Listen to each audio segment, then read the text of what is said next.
People. Yeah, we are.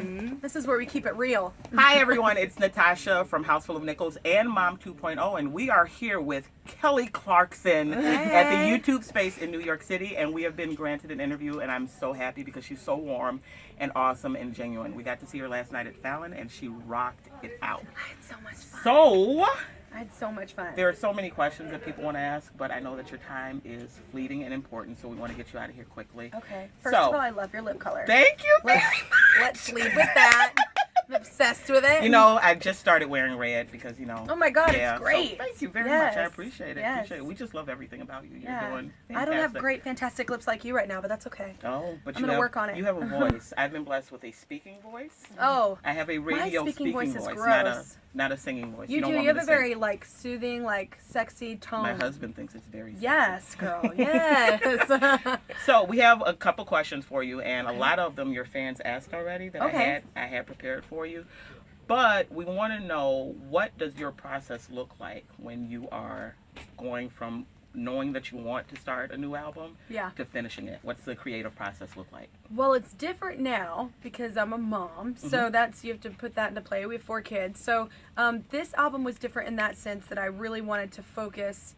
I love my family and they come first, so I didn't focus as much as being a writer on this album as I did a vocalist. Okay. Like, I really wanted to make a really great album that, like, just vocally was like a nice footprint to leave behind, you know, in the industry. If it were to be my last album or whatever, it's not. I'm just saying if it were. But wouldn't that be amazing? I'm retiring. I'm not. And you heard it on House Full of I Nickels. know. No. I'm not. It would be amazing timing. This would be like, so bye. No, but it was really, I just wanted to focus on my family while still being able to work, because it's hard being a working mom. And so, you know, I had to choose, and I chose the more singer path this route. I only wrote 4 of the songs on the album, and I don't know, I fell in love with Atlantic Records. It's my first time making a record with them, and they let me be me. They let me sing, you know, the songs that were the style of all the singers that influenced me singing, you know, growing up singing and made me want to be a singer. So it was a really, I don't know, I think you get to a certain age and you're just like, I don't want to work with people I don't like anymore. Absolutely. I think I was there at about 5th grade, though. Yeah. It was like, well, yeah, I was too, just contractually obligated. I don't like you anymore. Yeah, I don't like you. You're not good for me. You might be cancerous for my environment. It's like, yeah. So it's, I don't know. You get to a certain age and you just want to enjoy work. You want to enjoy, you know, to where it doesn't feel like work. Absolutely. Know? That's. I think that's an obligation where what you do, you should love. Yes. And you should not be stuck somewhere. And you only get one life, right? It's where like you come home and yell at your children and your husband. Like, that that's sucks. yeah. And yeah, shout out really, to be a mama for. I'm a mama for. Woo! It's it's we're fun blended stuff. as well, which is awesome because I come from a background where there were a couple divorces, so I was in and out. So I get what they go through, our 10 and 16-year-old, but at the same time, it's just, you know, to make sure, even if they're blended or not, just to make sure every kid is equally loved and, you know, time for all of them equally. Absolutely. It's a daily thing where you try and, like, you're adamant about and you have to stay on yourself about. Now, how do you refill yourself after you pour so much into your family and your craft? How do you refill yourself?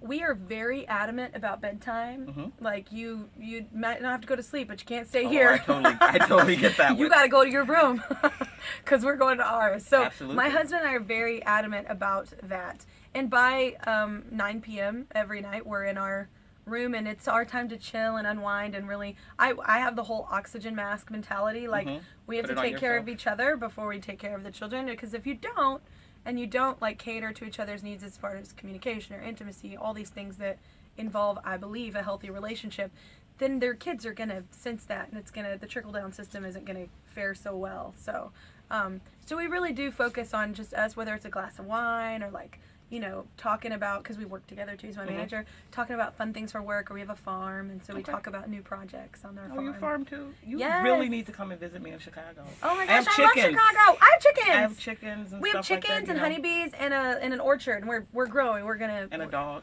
Yeah, Like, we have we a just dog, keep adding Cairo. stuff. We He's have a Dennis, Doberman. the dog. Dennis, I love Dennis the dog. We have Dennis the dog. Now, we're going to shut it down so you can get to where you need to go. Okay. What would you have known, would you have liked to know before you became a mother? Because you had the artist already down pat. What advice would you have liked to know before you became a mom? I mean, I don't know if maybe I'm alone on an island, but I still feel like, I mean, you know, we're all moms, so some of it is innate, and like taking care of your kids. Some of it is a natural, inclination. But at the same time, I still am like, I don't know how to make sure, because my whole thing with them is to be kind and loving and respectful. I'm like, you do whatever you want in life, but you're going to be kind and you're going to be loving to people and you're going to respect people. That is very hard, especially with a 3-year-old. Absolutely. Girl. Absolutely. I'm like, my nanny and I literally were like, I actually don't know what to do at this point. Like, because she's it's not the terrible twos. It's the torrential three. Three-nager. Yes. And here's the thing. It's that fine line that I really don't have an answer for that, because it's really just constantly like ever changing and me figuring out as I go. And every kid is different. All 4 are different. Absolutely. And our 3-year-old is just like, she's so bold, which you don't want to mess with, because I want her to be a bold woman when she's older. But, there's a fine line with, being independent and being just a little crap. You're like, that's, nobody likes a mean girl. Like, she's 3, but it's just, I don't know. I constantly feel like I'm always at the end of the day going, am I failing? I feel like I'm trying. I'm so happy to hear you say that, because I think that's what a lot of moms and dads, let's give dads the credit too. Yeah, they do that.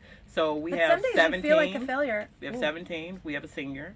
Yeah. A 9-year-old and then 7-year-old twins. So twins. The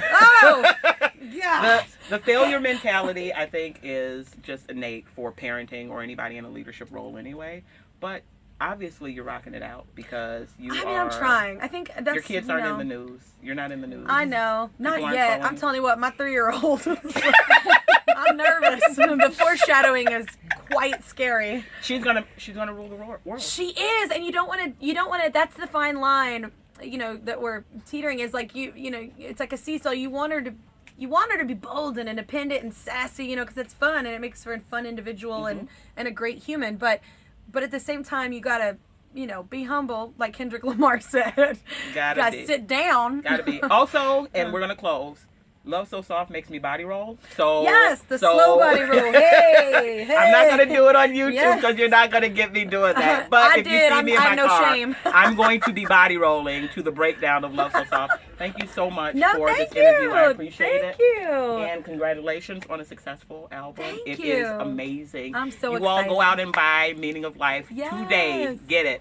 Thanks. Bye-bye. Bye, y'all. Bye.